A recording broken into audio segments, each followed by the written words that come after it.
going on, everybody? Welcome into the Jets Report. My name is Patrick Siepman, and coming up on today's show, we're talking about the playoffs here and how the New York Jets can finally end that playoff drought that's been going on since 2010 and get to the playoffs this upcoming season. First year under Aaron Glenn. Take a sip of that green Kool-Aid here. We're going to be very optimistic on today's show. But before we dive into it, if you guys want the Jets to make the playoffs, start it right now. Don't jinx us. And give me a me down below in the comments section if you guys want your favorite football team to be back to the best playoffs in all of sports, the NFL playoffs. So if you guys want the Jets to make it, give me a me down below. All right, so if the Jets are going to make it this year, they got to take somebody's spot. Now, I think the four teams you see on the left side of your screen, I would be stunned if they aren't all making the playoffs, and honestly, all of them are winning their divisions. That being the Kansas City Chiefs, Buffalo Bills, Baltimore Ravens, and the Houston Texans. But I do really believe this. The three wildcard spots in the AFC are fully up for grabs. Like the Chargers, they've had a great offseason. They should improve year two under Harbaugh. But again, you got some question marks there. And then the Pittsburgh Steelers and Denver Broncos we'll dive into here first. So how it can happen? How can the Jets make the playoffs? And it starts off with other teams regressing, and I chose the Denver Broncos logo here specifically because I think they are becoming one of the most overhyped teams heading in the next season. And I think their last season, when they did end up making the playoffs, first year with Bo Nix starting, I think it was a little bit of a fugazi because this was a team that was 5-5 midway through the season. And you just go back and look at the quarterbacks the Broncos beat. There's really one good name on that list, and that's Baker Mayfield, who also Baker in that Week 3 game had a terrible outing. But you beat Carson Wentz in the last game of the season. You beat Anthony Richardson. We know, he's obviously not a good quarterback. Jameis Winston. You beat Gardner Minshew twice. You played Kirk Cousins. This was after his elbow and shoulder injury, so he wasn't playing good football. Beat Bryce Young. He had a good second half of the year. But then you also beat Spencer Rattler. Obviously, our good old friend Aaron Rodgers here. But I think Fields is better than most of these guys. Fields might be better than every quarterback on this list besides Baker Mayfield when it's all said and done after this season. And if you go look at like any PFF article, ESPN article, when they're just ranking position groups or just overall teams across the NFL, every single publication has the Denver Broncos as the top 10 unit because they just see it at face value. Oh, the first year Sean Payton took over. Bo Nix should get better. Yada, yada, yada. You just see all this kind of fluff around the football team, but they really weren't as good as you thought this past season. And I will say, I don't think the Broncos are going to go and have like a 6 or 5-win season. I think their floor is extremely high where I would still be shocked if they win less than 7 games, but also I would be shocked if they won 11. I think they're going to fit right into that 7-10 range, and they will have a very good defense. I love the Hufanga pickup. Obviously Greenlaw, another good pickup for them, but I think the defense is just a tad overrated, should still be a top 7, top 10 unit, but I just don't think their ceiling is as high, and it's because of this guy. Bo Nix had a great year last year. 29 touchdowns, 12 interceptions. The raw numbers look fantastic. But I chose to put the next Mac Jones up here for a reason. Because both these guys, in my opinion, are pretty similar. Where they came in first year, just like Mac Jones. Made the playoffs, ran that Josh McDaniels system very, very well. But then the next year, fell off a bit. Because these teams, they just get more tape on you. They start to understand your game a little more. And I could see maybe not the same thing happen to Bo Nix. Maybe it won't be as extreme. But I also don't think Bo Nix is going to put up these numbers next season. If anything, it's going to be similar. But I am going to guess that he actually takes a step back this season. I'm just not that high on the Broncos. And, the other wild card team that the Jets will be chasing here is the Pittsburgh Steelers. And obviously, if you guys have been watching the show, I am not sold on the Pittsburgh Steelers. I think they have a fantastic defense. No doubt in my mind that Mike Tomlin, TJ Watt, that defensive line, Jalen Ramsey, they will have a top 5 unit in the National Football League. But I think offensively they are going to struggle. Still have a shaky offensive line. Outside of DK Metcalf, you don't love any of their receivers. Honestly, most of the receivers wouldn't make other teams, rosters. That's how thin they are at that position. You also lost Najee Harris. I like their running back they picked up in the draft, Caleb Johnson. But again, with Aaron Rodgers at the helm, I'm just not sold on Pittsburgh being like, hey, we're for sure slotted in to win 10 games. I could see this being the first year of Mike Tomlin's career when he goes under 500. So mainly the Broncos, I wanted to make the case for them taking a step back this season, but you just need one of the two. Denver, or even one of the three. Denver, Los Angeles, or Pittsburgh. Just take a little step back, and then maybe the Jets take a massive step forward. And number 2 here, it all starts with the head coach. Aaron Glenn, the impact, we have already seen it. Like the training camp, OTAs, everything has been awesome, man. Shout out to Harrison Glazier. He was tweeting this out after the first padded practice at Jets training camp, saying the Jets are doing live tackling drills and pass rushing and blocking drills today at camp. And then he just aggregated a bunch of the other beat reporters. Brian Kaz saying, I can't remember the last time I saw a Jets practice with this much real football. That's Aaron Glenn impact. And even more from these guys, Zach Blatt and Rich Cimini. Most physical practice I've covered in years. Love it. Rich Cimini saying a physical practice. Football the way it ought to be. I just love that. And, I think it is so huge, especially in the NFL, because every team has talent. Like, you just look at a lot of these rosters, at least most of the teams, they are pretty stacked top to bottom. But it comes down to having an identity.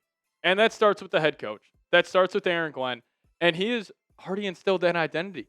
Like, it's not like we're heading into the season and, we're saying, what type of football team will the Jets be? I promise you, it's going to be it. Run first, defensive-minded.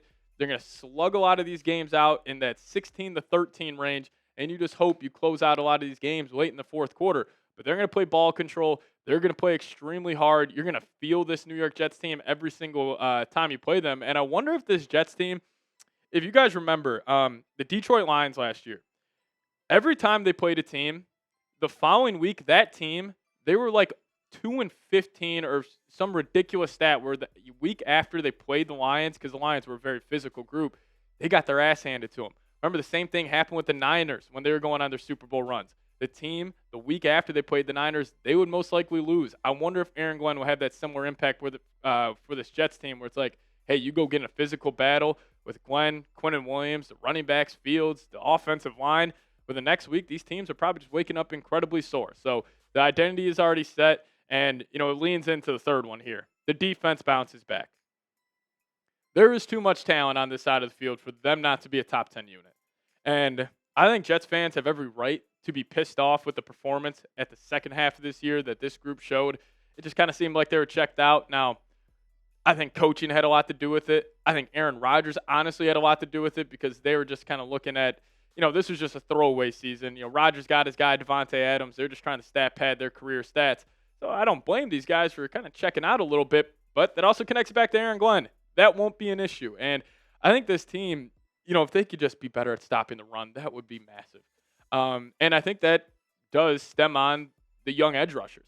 Will McDonald and Jermaine Johnson, they're great at getting after the passer.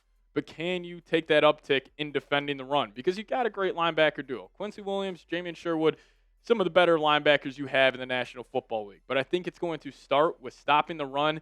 And you got to assume with the scheme and the minds of Wilkes and Glenn that wouldn't be an issue. But even in a down year, you're still top 12 in sacks, top 5 in total yards per game. But again, like this video says, how can the Jets make the playoffs? This has to be undisputed. This has to be a top 10 unit. If they're even 11 or 12, I think it's just going to be an uphill battle for them to make the playoffs. I think they will be. You got blue chippers at every single level. I would consider at least a combination at the linebacker position. Those two are blue chippers. And then again, if Jermaine Johnson, if Will McDonald, they can just keep on building from what they already built on, this should be a special unit this season. But I'll ask you guys this. The Jets have the blank best defense in the NFL. You guys let me know your thoughts down below. And also two specific guys. Sauce Gardner, you should be the best cornerback, undisputed in the league this upcoming year when it's all said and done. Also, Quinnen Williams, even though Dexter Lawrence is a stud, put some pressure on you. Try to be the best defensive lineman in New York. And this Jets defense should be very, very productive this upcoming season. I'll get to two more reasons here in a second, but before we do so, if you guys want to get this sweet Jets cutoff hoodie today, hit this link, jetsports.com/Jets hoodies. They are on sale right now, so take advantage of this deal. I'll put this link for you guys in the comment section and description of today's show. I could see Aaron Glenn rocking this. I think Glenn would be a hoodie cutoff guy. Haven't seen it just yet, but I got a feeling we will eventually. So if you guys want to get some more New York Jets gear, hit that link, jetsports.com/Jets hoodies. Now, kind of like what I was saying with the defense here, and it all stems back to the identity for this football team. It's going to be playing good defense and having a good run game. And this would be, I would assume, probably the biggest jump year to year in terms of a rushing offense. I was 31st in terms of yards per game last year to them being top 5 because they need to be top 5. You put an investment in the offensive line in Armand Bembou. You spent a top 10 pick on him. you're hoping Fashanu breaks out. And if that interior can just stay healthy, that's a top 10 offensive line.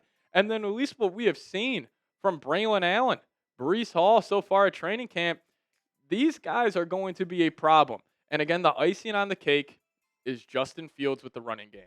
Because we look, the Ravens and the Eagles, some better rushing teams over the last couple of years. Saquon, Derrick Henry, both have great offensive lines. But kind of that icing on the cake, the cherry on top, is both those teams having dynamic athletes at the running quarterback position, Lamar and Jalen Hurts. That same impact will be felt with Justin Fields because, even if it's just a simple quarterback power for Fields, technically if everybody does their job and everybody blocks a guy, Fields just has to make one guy miss. I think he's going to have I can't undersell how just impactful he will be for this running game specifically. So they got to be top 5 if they want to make the playoffs. And the last one, it's obviously going to come down to the quarterback.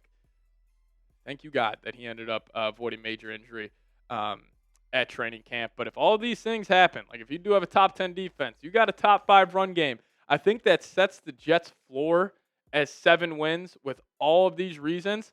But the difference between 7 and 10 wins for this football team will be Justin Fields in the fourth quarter. Because I think there will be a lot of tight games. A lot of these, 14-13, 14-10, and I feel like Fields is going to have about 7 or 8 games this season where it's like, hey, you're getting the football. It's a 13-10 game. Let's go tie it up with a field goal. But if you want to go win it, let's go put the ball in the end zone. I think that's going to be the difference between the Jets being a 7-10 team or a 10-7 team. But also Fields, he's been a clutch quarterback throughout his entire career, like specifically back in college. Like that 6 touchdown game in the college football semifinal when he was just dropping absolute bombs on that defense. Like he has that gene in him. He is going to be the difference between 7 and 10 wins for this football team. But I'll ask you guys this. What say you on this one? Will the Jets make the playoffs this upcoming season? Give me a Y for yes or give me an N for no. You guys let me know your thoughts down below. I'll see you guys next time. As always, go Jets.